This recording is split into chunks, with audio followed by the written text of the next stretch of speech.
Hello दोस्तों, स्वागत है आप सबको study with Manisha Rajput channel पर।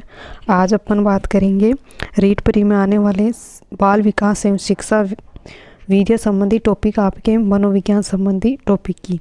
तो अपने पार्ट 1 में बहुत सारा कुछ जाना है कि शिक्षा मनोविज्ञान क्या होता है, शिक्षा विशेषता क्या होती है, शिक्षा की विशेषता क्या होती है, शिक्षा क्या होता है, शिक्षा के कितने प्रकार होते हैं, औपचारिक शिक्षा क्या होती है, अनौपचारिक शिक्षा क्या होती है, उसी प्रकार आपके निरौपचारिक शिक्षा क्या होती है। और वही इसी के साथ शिक्षा की प्रक्रिया कौन कौन सी होती है, शिक्षा किस साथ धातु से बनी है, इसके बारे में अपन study with Manisha Rajput channel पर वहाँ जाए और डिस्क्रिप्शन में आपके स्टडी वहाँ पर चैनल पर देर कर हमारा YouTube channel study with Manisha Rajput channel, वहाँ जाकर आप शिक्षा मनोविज्ञान संबंधी पूरा टॉपिक पार्ट 1 का टॉपिक वहाँ डाल रखा है, तो वहाँ जाकर आप देखें। और अपना अधूरा टॉपिक जो रह रहा था उसके आज अपन बात करेंगे पार्ट 2 के अंदर। तो पार्ट 2 के अंदर जो अपना अधूरा टॉपिक है उसके बारे में अपन जानेंगे। तो वीडियो को लाइक और सब्सक्राइब करें और ज़्यादा से ज़्यादा दोस्तों तक शेयर करें और वीडियो के एंड तक जरूर बने रहें। आगे बढ़ते हैं अपन कि शिक्षा मनोविज्ञान के बारे में अपन ने कल क्या जाना, तो वापस एक बार रिपीट कर लेते हैं, क्या वापस इस टॉपिक से जुड़ जाएंगे। तो सबसे पहले बात करते हैं शिक्षा मनोविज्ञान। तो शिक्षा जो मनोविज्ञान है, शिक्षा मनोविज्ञान जो है, शिक्षा मनोविज्ञान, शिक्षा जो आपके शिक्ष धातु संस्कृत भाषा के, जिसका अर्थ होता है आपके सीखना या एजुकेशन। शिक्षा एजुकेशन जो होता है आपके 3 जो मिलकर बना होता है, एक होता है आपके एडुकेयर, एक होता है एजुकेटम, एक होता है आपके एडुशियर। जो आपके एजुकेशन होता है, ई का मतलब होता है अंदर, और वही उससे हम बात करते हैं ड्यूक्यू की। ड्यूक्यू का मतलब होता है बाहर निकालना, यानी आपके जो अंदर के जो वर्ड होते हैं उसको आप बाहर निकालते हो, उसको आपके ही ड्यूक्यू कहते हैं। इसकी जो आपकी शिक्षा होती है, शिक्षा की मेन विशेषता वो है बालक की अंतर्निहित योग्यताओं को बाहर निकाल कर उसका सर्वांगीण विकास करना। यानी शिक्षा के मतलब वही होता है जो बालकों के अंदर जो आपके व्यवहार होता है, ज्ञान होता है, उसको बाहर निकालना आपके एजुकेशन कहते हैं। वही अपन ने जाना कि शिक्षा की प्रक्रिया कौन कौन सी होती है। तो शिक्षा की प्रक्रिया होती है उसके बारे में अपन ने जाना कि शिक्षा की जो प्रक्रिया होती है वो 2 प्रकार से होती है। एक होती प्राचीन शिक्षा प्रक्रिया, दूसरी होती है आधुनिक शिक्षा प्रक्रिया। प्राचीन शिक्षा प्रक्रिया जो होती है ये आपके, इसके जो प्रमुख वैज्ञानिक नाम था जॉन डेम्स, इन्होंने 2 विकी बताए। एक तो होती है आपके शिक्षक से और दूसरी होती है आपके छात्र। तो ये जो होती है आपकी शिक्षा की ओर केंद्रित होती है। वही अपन आधुनिक शिक्षा प्रक्रिया की बात करते हैं। तो ये आपके जॉन डुवे ने त्रिमुखी शिक्षा के बारे में बताया। जॉन डुवे त्रिशिक्षा मतलब इसके अंदर जो आपके पाठ्यक्रम को अंदर कॉन्टेक्ट कर दिया। तो शिक्षा और शिक्षा मनोविज्ञान 2 हो गए आपके, शिक्षा पाठ्यक्रम और छात्र। फिर अपन ने जाना है कि शिक्षा के प्रकार कौन कौन से होते हैं। तो शिक्षा के प्रकार के बारे में जाना है कि औपचारिक शिक्षा, अनौपचारिक शिक्षा, वही निरौपचारिक शिक्षा। औपचारिक शिक्षा जो होती है उसके उद्देश्य निर्धारित होते हैं, वही परिस्थिति जो होती है वो भी निर्धारित होती है।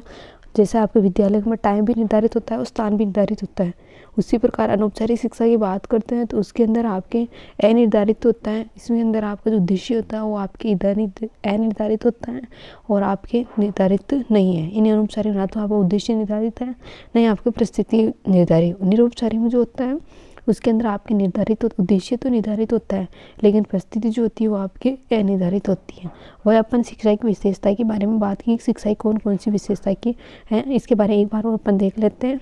शिक्षा की जो प्रक्रिया है वो होती है सतत चलने वाली प्रक्रिया, और दूसरी होती है आपकी जीवन पर चलने वाली प्रक्रिया, समायोजन की प्रक्रिया। शिक्षा एक गत्यात्मक प्रक्रिया, स्वयंगाण विकास की प्रक्रिया, शिक्षा स्वरतम विकास की प्रक्रिया, शिक्षा सामाजिक सुधार की प्रक्रिया। वही अपन ने देखा है शिक्षा की परिभाषा एक बहुत सारे वैज्ञानिक अलग अलग बताए। गीता के अनुसार, अरस्तु के अनुसार, गीता के अनुसार बताया सा विद्या व विमुक्ति। विद्या वह है जो बंध से मुक्त कराती है। अरस्तु ने बताया कि शिक्षा का तात्पर्य स्वस्थ शरीर में स्वस्थ मस्तिष्क का निर्माण होता है। वही प्लेटो ने बताया शिक्षा उससे कहते हैं जो सद्गुणों का विकास करती है। वही रविंद्रनाथ टैगोर ने कहा शिक्षा वह है जो सत्य की खोज कर सकें और उसे अपना बनाकर उसको अभिव्यक्त कर सकें। और फिर अपन देखते हैं गांधी जी, शिक्षा वह है जो बालक व मनुष्य के मन, आत्मा, बुद्धि का सर्वोत्तम सर्वांगीण विकास करता है। यानी गांधी जी ने बताया कि बालक के मन में आत्मा बुद्धि का जो सर्वोत्तम विकास या सर्वांगीण विकास होता है वो आपके गांधी जी ने बताया था। हर्बर्ट स्पेंसर नामक वैज्ञानिक बहुत अच्छी बात बताई है कि अच्छे नैतिक चरित्र का विकास ही आपके शिक्षा है। ये नोट्स आपके बहुत इंपॉर्टेंट रहने वाले हैं। बाल विकास शिक्षा विज्ञान जो टॉपिक है, REET pre, REET mains, first grade, second grade सभी में आपके टॉपिक पूछे जाते हैं, तो आपको अभी कवर करते चलना है। फिर वैज्ञानिक बात करते हैं कोल्स्किन, तो इन्होंने बताया शिक्षा मानव की शक्तियों एवं निहित योग्यताओं का विकास है। वही जॉन डेवी की बात करते हैं शिक्षा एक अनुभव रचना है जो विद्यालय समाज का लघुत्तम रूप। तो आज अपन जानेंगे मनोविज्ञान क्या होता है, साइकोलॉजी के बारे में अपन जानेंगे। यहाँ से अपन वापस टॉपिक को कॉन्टेक्ट करते हैं, टॉपिक की ओर जुड़ते हैं। मनोविज्ञान को आप हिंदी में बोलते हो, मनोविज्ञान जो होता है उसको हिंदी में तो बोलते हैं मनोविज्ञान, और वही अपन इंग्लिश में बात करते हैं तो इसका अर्थ होता है साइकोलॉजी। इस पर पी साइलेंट रहता है। दर्शन शास्त्र की एक शाखा होती है जिसके मानसिक दर्शन का अंतर्गत पढ़ा जाता है। बताइए, मनोविज्ञान का जनक जो होता है वो आपके अरस्तु होता है, और मनोविज्ञान की जननी जो होती है वो आपके दर्शन शास्त्र होता है। यानी जनक पूछे तो अरस्तु होता है, मनोविज्ञान की जननी पूछे तो दर्शन शास्त्र होता है। नेक्स्ट आगे बढ़ते हैं। इसका जो सर्वप्रथम साइकोलॉजी का सर्वप्रथम प्रयोग किसने किया, तो कौन सी पुस्तक में किया, तो जानते हैं। सर्वप्रथम जो प्रयोग किया था वो आपके रुडोल्फ गोल्किन ने अपनी पुस्तक साइकोलॉजी में कब किया गया, 1590 में सर्वप्रथम मनोविज्ञान शब्द का प्रयोग किया। यानी रुडोल्फ गोल्किन एक वैज्ञानिक थे, उन्होंने सर्वप्रथम साइकोलॉजी को 1590 में इसका प्रयोग किया। वही अपन बात करते हैं आगे, जानते हैं कि साइकोलॉजी शब्द जो होता है वो किससे मिलकर बना होता है। तो साइकोलॉजी शब्द जो होता है आपके ग्रीक भाषा के लैटिन शब्द से बना हुआ है। साइकोलॉजी जो है आपके शब्द ग्रीक भाषा के लैटिन शब्द से बना हुआ है। आगे अपन चाहते हैं कि साइकी, यानी साइकी का जो अर्थ होता है वो तो आपकी आत्मा होती है, और वो लोगोस, यानी साइकी का जो मतलब होता है वो आपके साइकी का जो मतलब होता है वो उसका मतलब आत्मा होती है, और लोगोस का जो मतलब होता है अध्ययन करना। यानी साइकोलॉजी का जो पूरा मतलब होता है वो होता है आत्मा का अध्ययन। यानी साइकोलॉजी का मतलब जो होता है वो आत्मा का अध्ययन, यानी आत्मा का अध्ययन करना। आगे अपन बात करें 16वीं शताब्दी में गेरेट द्वारा विभाजन किया गया है इनका। आगे अपन जानते हैं ए बिग वॉस, मनोविज्ञान का भूतकाल बहुत लंबा है परंतु इसका इतिहास बहुत छोटा है। यानी बताइए मनोविज्ञान का जो भूतकाल है वो तो बहुत लंबा है, लेकिन इनका जो इतिहास है वो बहुत छोटा है। ये नोट्स आपके बहुत इंपॉर्टेंट रहने वाला है। रीड प्री, जितनी मजबूत तैयारी आप रीड प्री की करोगे उतनी तैयारी आपकी मजबूत रीड मेंस की होगी। दोनों के लिए बहुत इंपॉर्टेंट है ये टॉपिक। ऐसे नोट्स कोई नहीं पढ़ाता, नोट्स से बहुत इंपॉर्टेंट रहने वाला है। और आपके टेलीग्राम चैनल पर, वही हमारे यूट्यूब चैनल के डिस्क्रिप्शन में आपके नोट्स डाल दिए जाएंगे, तो वहाँ आप जाकर अपलोड कर लें, डाउनलोड कर लें। आगे बात करते हैं आत्मा का विज्ञान। यानी आत्मा का विज्ञान क्या होता है। जैसे आत्मा का विज्ञान अरस्तु, प्लेटो, देवार्ट, रुडोल्फ गोल्किन ने 16वीं शताब्दी में किया। इसका जो आत्मा का जो विज्ञान का जो आत्मा का जो है विज्ञान उसे आपका अरस्तु कहा जाता है। इसके जो होते प्लेटो, डेकार्ट जो होते वो आपके प्रतिवादी थे, और रुडोल्फ गोल्किन ने सर्वप्रथम प्रयोग किया था। इसमें बताया कि आत्मा का रंग, रूप, आकार आदि नहीं होने के कारण, इस अमूर्त स्वरूप के कारण इसका खंडन किया गया है। यानी आत्मा का न तो रंग होता है, न रूप होता है, न आकार होता है, आदि होने के कारण, इसे अमूर्त स्वरूप के कारण इसका खंडन किया गया। अब अपन जानते हैं मन मस्तिष्क का विकास। यानी मन मस्तिष्क का विकास क्या होता है, तो मन मस्तिष्क का विकास जो होता है पोम्पोलॉजी, मन मस्तिष्क जो विकास है वो आपके पोम्पोलॉजी ने बताया है। और इसमें जो प्रतिपादित थे वो थे रिचेरी थे, थॉमस थे, रीड थे। इन्होंने जो प्रयोग किया था वो 17वीं शताब्दी में किया था। इन आत्मा के विज्ञान के खंडन के जो कारण थे वह कारण मन मस्तिष्क खंडन में नहीं रहे। फिर अब इन्होंने बात की जब आपके आत्मा की, मन की, इनकी बात होने के बाद इन्होंने तीसरा जो विज्ञान है उसकी बात की थी। उसका जो है वो है आपके चेतना का विज्ञान। यानी चेतना विज्ञान में क्या बताया, इन्होंने बताया विलियम वुंट। यानी इसके जो चेतना विज्ञान का जो प्रतिपादन किया वो विलियम वुंट है, और उसके सहयोगी थे विलियम जेम्स सर्ली और वाइसनेर, टिचनेर, ये सब इनके साथी थे। आगे बात ये 19वीं शताब्दी में आ गई। मनोविज्ञान की प्रथम प्रयोगशाला की स्थापना विलियम वेंट ने 1819 में जर्मनी के लिपिंग शहर, यानी इन्होंने बताया कि मनोविज्ञान की जो प्रथम प्रयोगशाला की जो स्थापना की गई थी वो आपके 1879 में की गई थी। किसके द्वारा, विलियम वुंट के द्वारा, और जर्मनी के लिपिंग शहर के लिपिंग विश्वविद्यालय, जर्मन का एक शहर है उसका नाम लिपिंग है, लिपिंग शहर जर्मनी का, यानी नाम जर्मनी के जो है आपके शहर है उसका नाम लिपिंग विश्वविद्यालय है। मनोविज्ञान जो प्रथम प्रयोगशाला की स्थापना आपके विलियम वुंट ने की थी, यह आपके की थी 1879 में, और ये जर्मनी के लिपिंग शहर में और लिपिंग विश्वविद्यालय में। वर्तमान में इसका नाम जो है कार्ल मार्क्स विश्वविद्यालय में की गई, यानी वर्तमान इसका नाम चेंज कर दिया। पहले इसमें लिपिंग विश्वविद्यालय था और वर्तमान में इसका जो नाम है वो कार्ल मार्क्स विश्वविद्यालय कर दिया। आगे करते हैं, भारत में मनोविज्ञान की प्रथम प्रयोगशाला की जो स्थापना है कलकत्ता में सेनगुप्त नरेंद्र नाथ सेनगुप्त ने 1916 में की थी। इन्हें बताइए भारत में मनोविज्ञान की जो प्रथम प्रयोगशाला की जो स्थापना है वो कलकत्ता में सेनगुप्त नरेंद्र नाथ सेनगुप्त द्वारा 1916 में की गई। भारत में मनोविज्ञान जो प्रथम प्रयोगशाला की जो स्थापना है कलकत्ता में की गई, नरेंद्र नाथ सेनगुप्त ने 1916 में की। यानी भारत में जो प्रयोगशाला की स्थापना वो सेनगुप्त ने की गई। वही अपन इसमें जानते हैं आगे, आधुनिक मनोविज्ञान के जनक, यानी आधुनिक मनोविज्ञान के जनक कौन है? आधुनिक मनोविज्ञान के जनक है विलियम वुंट है।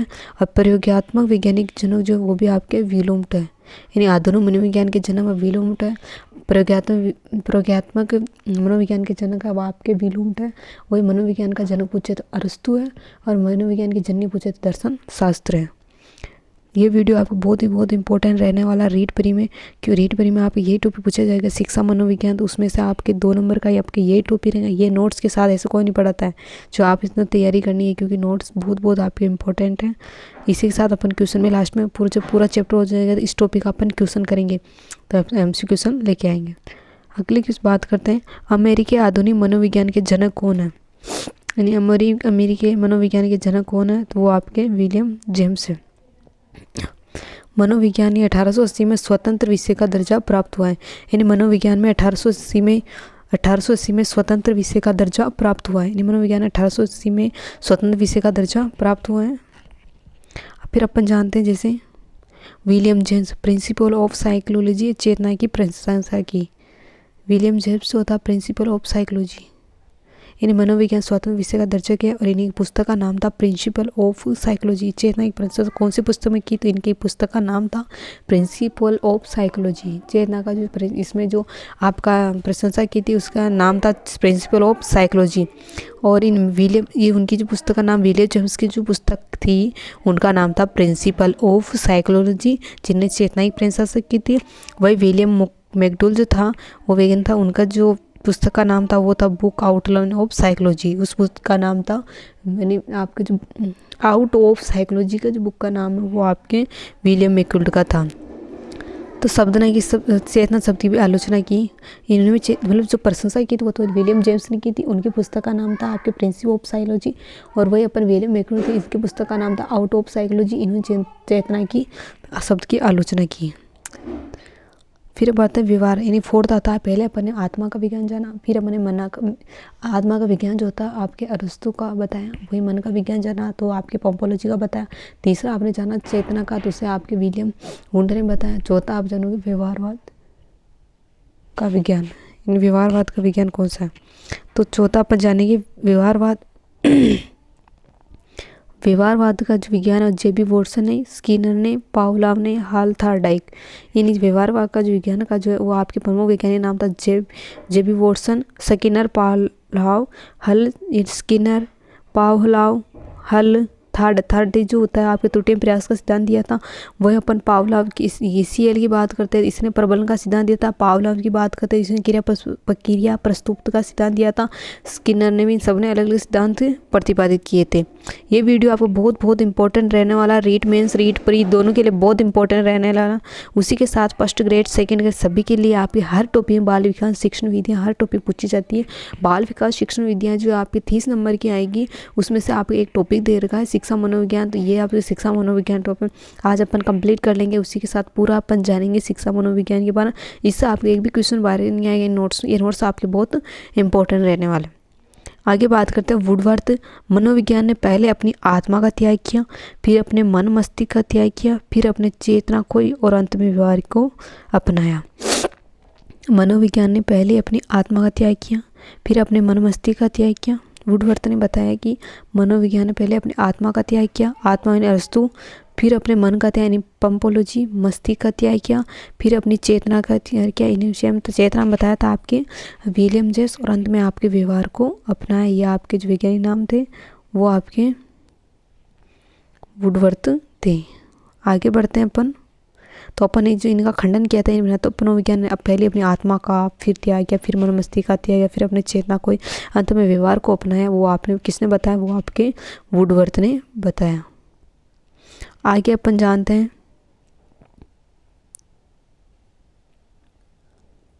फिर अपन जानते हैं शिक्षा मनोविज्ञान क्या होती है? शिक्षा मनोविज्ञान के बारे में जानते हैं। शिक्षा मनोविज्ञान क्या होती है? शिक्षा मनोविज्ञान जो वो होती है जो शैक्षिक परिवेश वातावरण में बालक के व्यवहार का अध्ययन ही शिक्षा विज्ञान है। इन शैक्षिक अध्ययन और बालकों के व्यवहार को अध्ययन ही शिक्षा मनोविज्ञान कहते हैं। शिक्षा मनोविज्ञान की जो उत्पत्ति हुई थी वो कब हुई? शिक्षा मनोविज्ञान की जो उत्पत्ति हुई थी वो हुई थी आपके 1900 ईस्वी में। यानी शिक्षा जो मनोविज्ञान है उसकी जो उत्पत्ति हुई थी वो हुई आपके 1900 ईस्वी में। शिक्षा मनोविज्ञान निर्धारित निश्चित समय 1920 ईस्वी में शिक्षा मनोविज्ञान के जनक जो थे, अब पूछा शिक्षा मनोविज्ञान के जनक थार्डाइक है, और मनोविज्ञान शिक्षा मनोविज्ञान के जनक जो पूछे तो थार्डाइक है, मनोविज्ञान के जनक पूछे तो अरस्तु है, मनोविज्ञान के जननी पूछे दर्शन शास्त्र है। आगे चलते हैं अपन। तो शिक्षा वातावरण जो बालकों के और इस मनोविज्ञान की उत्पत्ति कब हुई? तो 1900 ईस्वी में हुई, और इसका निर्धारित और निश्चित स्वरूप जो बनाया गया आपके 1920 में बनाया गया। आगे अपन जानते हैं जैसे शिक्षा मनोविज्ञान की प्रकृति। अब अपन जानेंगे शिक्षा मनोविज्ञान की प्रकृति कौन कौन सी होती है। तो शिक्षा मनोविज्ञान की जो प्रकृति होती है उसमें अपन जानेंगे शिक्षा मनोवैज्ञानिक, व्यवहारिक, उपयोगात्मक, वस्तुपरक, मानव व्यवहार का अध्ययन, अनुपयुक्त, सकारात्मक, धनात्मक। यानी जो शिक्षा मनोविज्ञान की जो प्रकृति होती है वो व्यवहारिक होती है, सकारात्मक होती है, धनात्मक होती है, वस्तुपरक मानव व्यवहार के अध्ययन, अनुपयुक्त होती है, विशिष्ट और प्रयोगात्मक होती है। ये विकासशील है। ये अतीत की अपेक्षा वर्तमान से संबंधित होती है, विकासशील होती है, धनात्मक होती है, सकारात्मक होती है। ये मानव व्यवहार का अध्ययन से संबंधित होती है। फिर अपन आगे जानते हैं इसके बारे में मनोविज्ञान के क्षेत्र। यानी मनोविज्ञान के क्षेत्र कौन कौन से होते हैं? तो इसका मनोविज्ञान के क्षेत्र में आपकी ज्ञान की खोज और ज्ञान के प्रयोग द्वारा समस्या का समाधान। इन मनोविज्ञान के क्षेत्र बताए। यानी दो प्रकार क्षेत्र होते हैं, एक होता है आपके सैद्धांतिक, एक होता है आपके अनुप्रयुक्त। सैद्धांतिक जो होता है आपके अप्लाइड होता है, इसमें ज्ञान की खोज होती है, और इसमें ज्ञान के खोज का जो प्रयोग द्वारा समस्या का समाधान किया जाता है वो आपके अनुप्रयुक्त में आता है। बाल मनोविज्ञान, शिक्षा मनोविज्ञान, पशु मनोविज्ञान। बालक मनोविज्ञान के अंदर बालक के व्यवहार, वृद्धि, विकास का बाल मनोविज्ञान जो होता है उसमें अंदर बालक के व्यवहार को, वृद्धि को, विकास का अध्ययन किया जाता है। और शिक्षा मनोविज्ञान जो होता है उसमें वातावरण बालक के व्यवहार का अध्ययन किया जाता है। शिक्षा वातावरण में बालक के शिक्षा मनोविज्ञान के अंदर बालक के वातावरण में जो परिवर्तन होता है उसके व्यवहार का अध्ययन किया जाता है। बालक जो मनोविज्ञान होता है उसके बालक के व्यवहार का अध्ययन किया जाता है। और नेक्स्ट आता है आपके पशु मनोविज्ञान। इसके अंदर नियंत्रित परिस्थिति में पशुओं का अध्ययन, पशु मनोविज्ञान के अंदर पशुओं का अध्ययन किया जाता है। शिक्षा मनोविज्ञान में बालकों के वातावरण संबंधी जो शैक्षिक परिस्थितियाँ, वातावरण में बालक के व्यवहार को समझा जाता है। बाल मनोविज्ञान में बालक के व्यवहार को समझा जाता है। ये वीडियो आप वीडियो के अंत तक जरूर बने रहे, आपको पूरा टॉपिक समझाया जाएगा रीड प्री में, क्योंकि पूरे आपके 2 नंबर का आएगा शिक्षा मनोविज्ञान टॉपिक, तो आपको इसे छोड़ना नहीं है, आपको तैयार करना, आपको पूरा समझाया जाएगा। उसी के साथ आपको याद भी करवाया जाएगा, और लास्ट में कमेंट करके जरूर बताएं कि आपको याद हुआ कि नहीं हुआ। नेक्स्ट बात करते हैं अपन किशोर मनोविज्ञान। किशोर मतलब मनोविज्ञान का अर्थ क्या होता है? किशोरों की वृद्धि, विकास, व्यवहार का अध्ययन किया जाता है। किशोर मनोविज्ञान के अंदर किशोरों की वृद्धि, विकास जो अध्ययन किया जाता है वो आपके किशोर मनोविज्ञान के अंदर किशोर वृद्धि, विकास जो अध्ययन किया जाता है वो आपके किशोर मनोविज्ञान है। प्रौढ़ मनोविज्ञान, प्रौढ़ों के व्यवहार और समस्याओं के समाधान संबंधी अध्ययन किया जाता है। आगे अपन जानते हैं परामर्श मनोविज्ञान। व्यक्ति की सीमा, योग्यता, कमजोरियों, उसकी क्षमताओं को जानकर उसके अनुसार परामर्श देना। परामर्श जो मनोविज्ञान होता है उसके अंदर व्यक्ति की सीमा, योग्यता, कमजोरियां, क्षमता के जानकर उसके परामर्श का अध्ययन करना होता है। वही अपन जानते हैं औद्योगिक मनोविज्ञान क्या होता है। इसके अंदर श्रमिक अधिकार वर्ग बीच समायोजन कर समस्याओं का समाधान करते हैं। बताया कि श्रमिक और अधिकारी वर्ग जो बीच समायोजन कर समस्याओं का समाधान कर उद्योगों का विकास करना ही आपके समायोजन है। विद्यालय मनोविज्ञान, विद्यालय प्रबंधन तथा विद्यालय की समस्याओं का समाधान।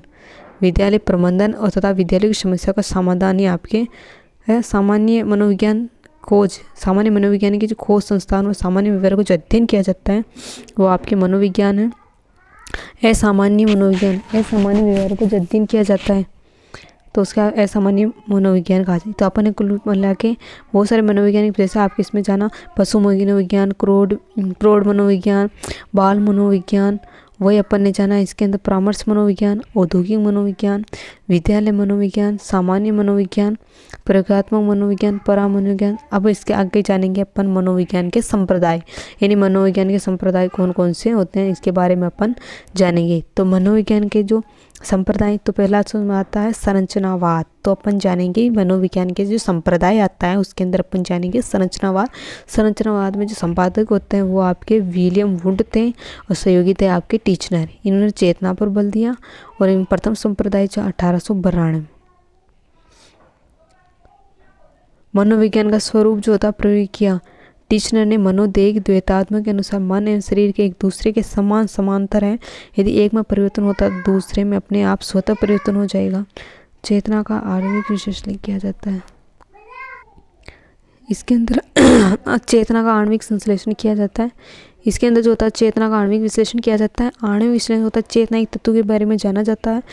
आपके जैसे क्वेश्चन इसमें बताए विलियम वुड ने चेतना के 2 तत्व बताए। विलियम वुड जो वुड थे उन्हें चेतना के 2 बताए, एक तो था गुण एक तीव्रता। तो इन्होंने बताया कि मनोविज्ञान स्वरूप थे। उन्होंने जो संपादक थे विलियम वुड, उन्होंने तो आपके चेतना के 2 तत्व बताए, एक तो था गुण एक तीव्रता। और टीचनर इनके जो प्रतिपादक थे उनके सहयोगी थे, टीचनर इनके सहयोगी थे, उन्होंने बताया कि 2 तत्व बताए इन्होंने स्पष्टता और अवधि। इन्होंने 2 तत्व बताए टीचनर, मतलब स्पष्टता एवं अवधि। त्रिविम सिद्धांत किसे कहता है? विलियम वुड ने भाव का त्रिविम सिद्धांत दिया। इन्होंने बताया कि त्रिविम सिद्धांत के अंदर एक तो होता उत्तेजना, एक तो होता आपका उत्तेजना यानी शांत, एक होता है सुखद यानी दुखद, और एक होता है तनाव शीतलन। एक तो होता उत्तेजना शांत होती है, एक तनाव सुखद होता है, एक तनाव शीतलन होता है। नेक्स्ट अपन पहले संचयवाद को जान लिया। उसके जो आपके प्रतिपादक थे वो थे विलियम वुड और उनके सहयोगी थे वो टीचनर थे। उन्होंने 2 बताए तत्व, एक तो होता है आपके टीचनर ने जो आपके बताया उनमें एक तो होता स्पष्टता, एक दूसरा होता है आपके अवधि। वही विलियम वुड के चेतना के 2 तत्व बताए, एक आपके गुण होता है, दूसरा आपके तीव्रता होती है। आगे अपन बात जानेंगे प्रक्रियावाद, यानी प्रक्रियावाद क्या होता है? प्रक्रिया विलियम जेम्स ने 1894 में स्थापना हार्वर्ड विश्वविद्यालय में अमेरिका में की थी। प्रक्रिया कार्यवाद विलियम जेम्स ने 1894 में स्थापना हार्वर्ड वाल विश्वविद्यालय में की थी। इन्होंने पूछा कि हार्वर्ड विश्वविद्यालय में की थी। आगे मन व शरीर एक दूसरे में साथ अंतर्क्रिया करते हैं। मानव शरीर एक दूसरे के साथ अंतर्क्रिया करते हैं। मानव शरीर एक दूसरे के साथ अंतर्क्रिया करते हैं। समर्थक जॉन डेविड एजर थार्डोइक थे। चेतना के स्थान पर मानसिक क्रियाओं पर बल दिया जाता है। इस प्रकार प्रश्नों का उत्तर तलाश करते हैं। जैसे उसे क्या करते हैं इसमें प्रश्न दिया जाएगा। जैसे आपके व्यक्ति क्या करते हैं, व्यक्ति को व्यवहार में क्यों करते हैं, इस प्रकार आपके क्वेश्चन पूछे जाते हैं। प्रश्नों उत्तर तलाश दी जाती है, वो आपके प्रकृतिवाद के अंदर पूछा जाता है। फिर आता है आपके थर्ड में व्यवहारवाद संप्रदाय। तो व्यवहारवाद संप्रदाय के बारे में जानते हैं। तो इनमें आपके जेबी वॉटसन थे। इन्होंने 3 नियमों को बताया आपके। एक था बारंबारता का नियम, अभिन्नता का नियम, अनुबंध का नियम। आगे बताएं वाटसन के द्वारा पर्यावरण वातावरण को अधिक महत्व देने के कारण इस संप्रदाय पर्यावरणवाद भी कहा जाता है। यदि वीडियो अच्छा लगे तो प्लीज़ लाइक और सब्सक्राइब करें। ये वीडियो आपको बहुत इंपॉर्टेंट, आज अपन ने क्या क्या जाना और इसी के साथ आपका जो हमारा पार्ट 1 जो शिक्षा मनोविज्ञान का टॉपिक हमारे study with Manisha Rajput channel पर वहाँ डाल रखा, तो वहाँ जाके देखें। और सेकंड वीडियो आपको अपलोड कर दिया। नेक्स्ट अपन हिंदी वाले टॉपिक की बात करेंगे। डेली अपन ऐसे डालेंगे। Thank you so much.